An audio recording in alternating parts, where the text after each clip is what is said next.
you're only getting partial manifestations, it's probably because you're doing one or more of these things. And I want to preface these things by talking about how the law of assumption, solely focusing on the mindset piece, the mental diet of conscious manifestation, can definitely yield you results. When it comes to things that you have an emotional attachment to, oftentimes that is not going to be enough to sustain that thing.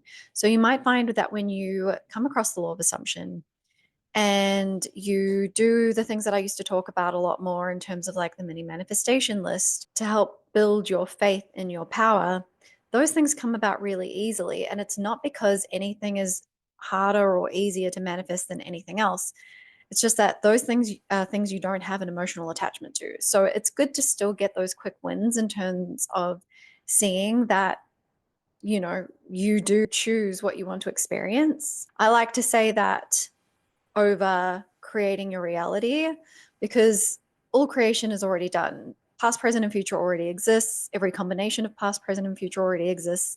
And therefore, the past does not determine what you can experience in the future because there's always some combination that includes everything you've already done, everything that's already happening in the now that can still link up to your end goal. Okay. So what you're actually doing is just choosing an end goal, anchoring yourself to it, lassoing yourself to it, and if you are going about it the smarter way as opposed to the harder way, you are being guided there via the path of least resistance, via the most efficient route. I would say two different words at once then. So even then, even if you do have an emotional attachment to the thing that you're manifesting, you can still will it into existence to show up in your world. And a lot of you will have likely experienced that. Thus why you're here watching this video. But you may not have been able to sustain that manifestation, whatever it might be. People, money. So you might have manifested large amounts of money in, but then you end up back to square one where you were before manifesting in that money. Obviously, people coming in and contacting you, for example, but then not really getting to the happy, healthy, long-term committed relationship that you ultimately want. So I'm going to go through in this video a few of the ways in which you are getting in the way of your own manifestation and not stopping it, because you can never stop it. You can prolong it to the point of never experiencing it, but you're never really stopping it. Before I get into the rest of this video, hey legends, I'm Cerise. I'm your self-agency and manifestation mentor, and I help you decipher the nuances of conscious manifestation from both law of attraction and law of assumption, because they're two different manuals. One's more thinking heavy and one's more feeling heavy, but they both serve a purpose. And I kind of integrate the two of those in on this channel to help you manifest smarter, not harder. Before we continue as well, if you get anything positive out of this video, please remember to like, share, comment, and or subscribe. It helps push my video out to more people, helps me with the algorithm. And if you would like to comment to help me with the algorithm, but you don't know what to comment, just put a sparkle emoji, because we're creating literal fucking real world magic on this channel. So one of the reasons why you might only be experiencing partial manifestations, particularly with things that mean a lot to you, right? Because it's a meaning you've assigned something, is because you're not addressing the whole nervous system. So I've heard a lot of, and I used to talk about law of assumption this way as well. I've heard a lot of people talk about how neuroscience proves the law of assumption and that your thoughts create. And they talk a lot about that from the mindset piece, the mental diet piece. However, what a lot of them either fail to share or are unaware of, because I was also unaware of it earlier in the days that I was talking about the law of assumption, is that neuroscience is not the study of the brain. It is the study of the entire nervous system, and the brain is part of the nervous system. And when you have an emotional attachment to something, right, a feeling linked to the idea or belief of the thing that you're wanting to manifest, you need to address the feeling side of things as well, which is where the law of attraction manual of conscious manifestation comes in. The frustrating part about the law of attraction, what I found very frustrating, what I know a lot of people find frustrating, and also what a lot of people will initially shun the law of attraction in favor of the law of assumption manual of manifestation for, is that it can be quite vague in the feelings piece of things. So what I teach on this channel is how to reprogram both the mind and the body to prepare your physiology for when your manifestation comes in. Because when you are in a state of anxiety, that is signaling unsafety to your body. That is saying you're in survival mode, you're trying to escape a threat. And your body and your mind treat emotional and mental pain in the same way that they treat physical pain. So when you are in a state of survival mode, anxiety, your mind doesn't feel safe to take on your new belief systems, your new story, things that you're telling it. You might find a sense of relief initially because you feel like, oh, all I have to do is think differently and I don't have to feel better, because I know that that can feel like an overwhelming idea. Like, again, another reason why people shun the law of attraction in favor of the law of assumption is they're like, how the fuck do I turn a feeling on that I've never had before, or that I just don't feel right now? How do I just turn it on? And the relief alone of just having to change your thoughts, which again is not going to yield sustainable results in terms of manifestations that you have an emotional attachment to. But the relief of that can mean that you initially feel better and you feel like you're in control of everything. But over time, that feeling of relief starts to turn back into anxiety, speaking from personal experience. Not only is it harder for you to convince yourself of a story or remember who the fuck you are, which is really what you're doing when you're manifesting. You're not becoming someone new to get the thing, personal situation. You're just remembering who the fuck you inherently are, that was always worthy of, deserving of, and allowed to have those things until something or someone came along and made you question, doubt, or forget that. But you also continue to associate that feeling of anxiety that you've been feeling about the thing that you're wanting to manifest for so long, or manifest in general. You associate it with the thoughts of your end goal. So even if you do will it into existence, that thing, personal situation, you're still programmed to see that as an unsafe thing that you will then sabotage to keep yourself safe.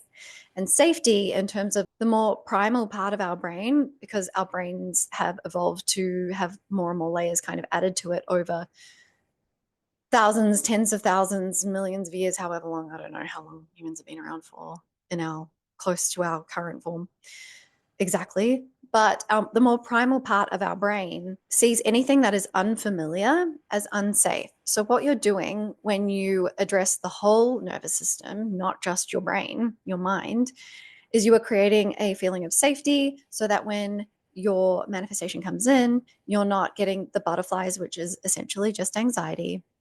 Okay, what you're perceiving to be excitement is often just the other side of the same coin, as anxiety, if that makes sense.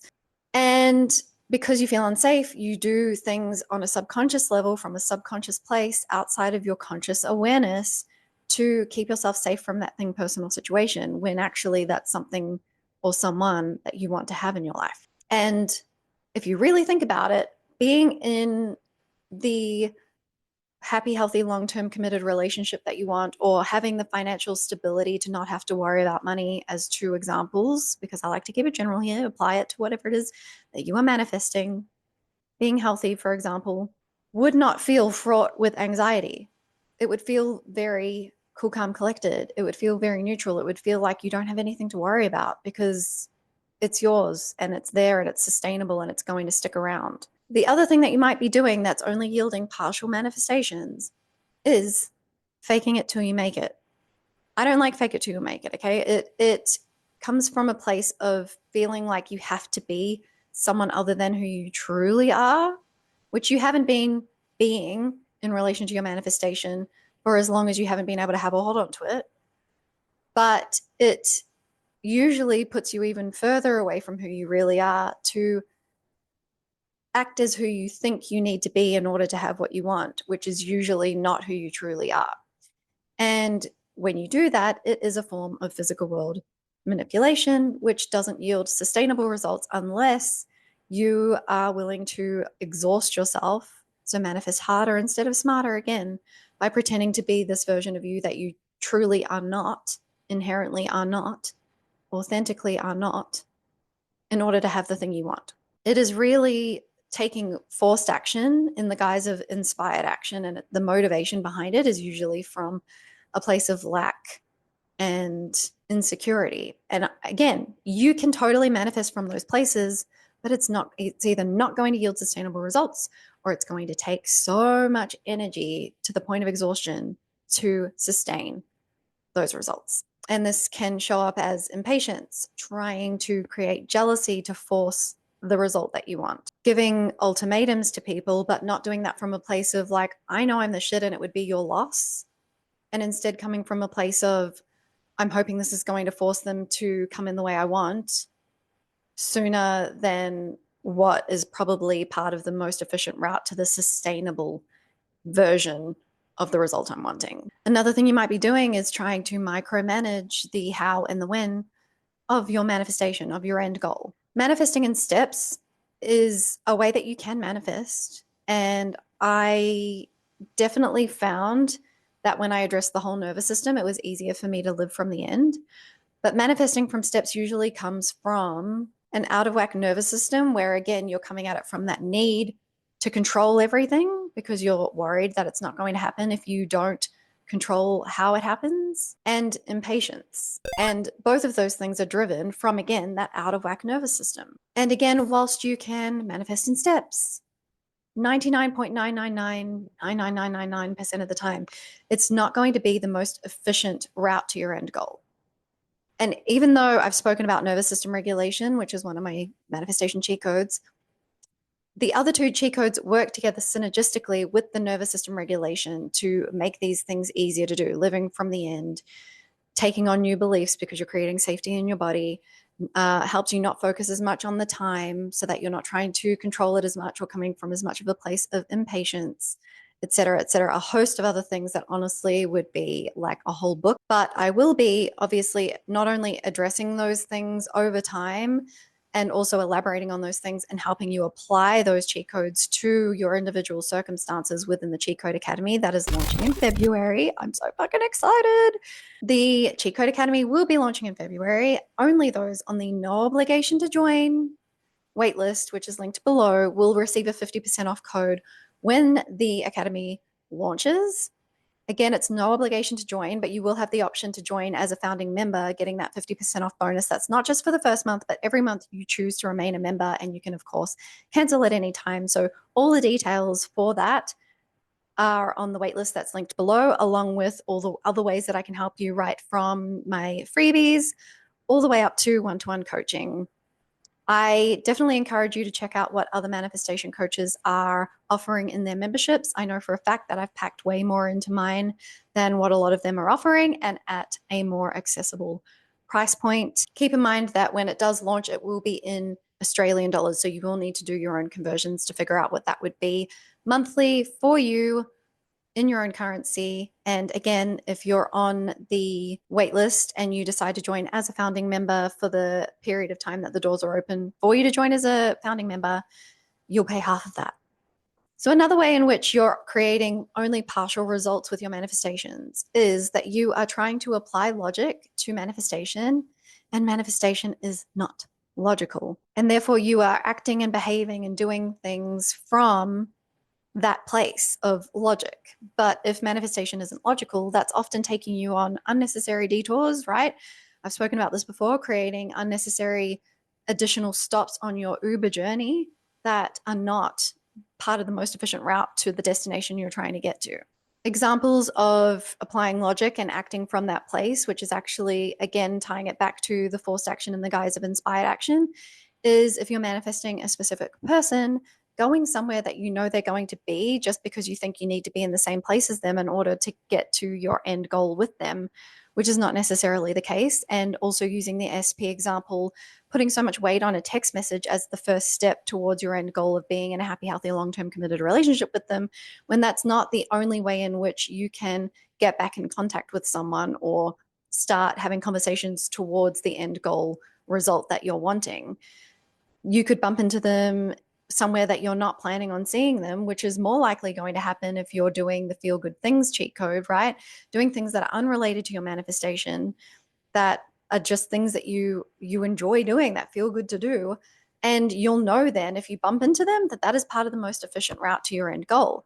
But if you're going somewhere just because you know they're going to be there and you're anxious about it and you're attached to the result of what could happen if you see them somewhere, that's likely not going to go the way you want for various reasons. It's either not going to be part of the most efficient route to your end goal at all, and you're creating an unnecessary detour and an unnecessary stop on your metaphorical Uber journey, or because you're putting pressure on it being part of the way that you get your end goal, you're going to act from that lackful place, and that's going to backfire. Or you're going to like see something through the lens of your insecurity that's driving you to try and make it happen faster and act from that place, which is going to backfire as well. To use an example that's unrelated to SP, if you, let's say, were starting your own business and you were putting a lot of weight on how many views and followers and likes that you're getting on the content you're making for your business,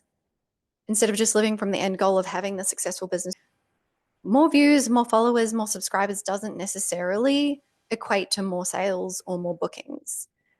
There are plenty of businesses out there with very small YouTube pages or social media pages that are making a shitload of money.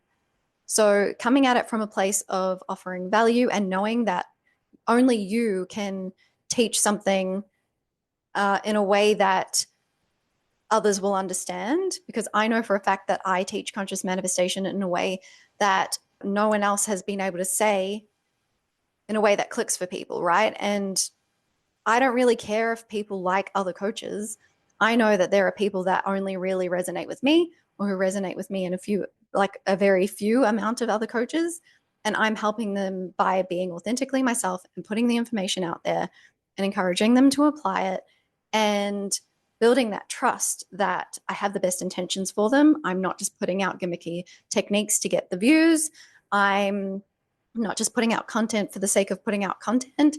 And sometimes that looks more structured, and sometimes that looks more like I'm just waffling. But I always trust when I'm waffling that it's going to land for someone. And even the videos that I've posted where I'm like, like the one I posted last week, I think it was, I was like, oh, this is an hour and 10 minutes of content that I'm whittling down to 30 minutes. And I'm really just waffling on about all the things going on in my head from all the people that were DMing me over the holidays, freaking out about SP for the most part, and some about money. But it still landed with a lot of people. I think I got more comments on that video than any of my other videos. And I wasn't initially going to record it because I was concerned that it wasn't structured enough. And so that engagement obviously pushes me out to more people and helps more people come across my content so I can help as many people as possible on a free platform. But it's also building that trust. So I'd love to know if any of these things resonate with you, things that you think that you may have been guilty of doing, and there's no shame in it. The only way that it's going to change is for you to realize how you're getting in your own way. I've been guilty of a lot of these things before. There's still things that I need to check myself on at times.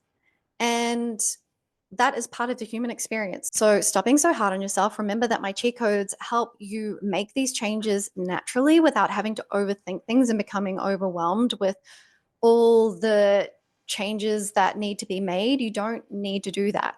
Do the manifestation cheat codes. You will naturally become more the true version of you, the more authentic version of you, and therefore act from that place, act from less of a place of fear. And these things will start to shift naturally.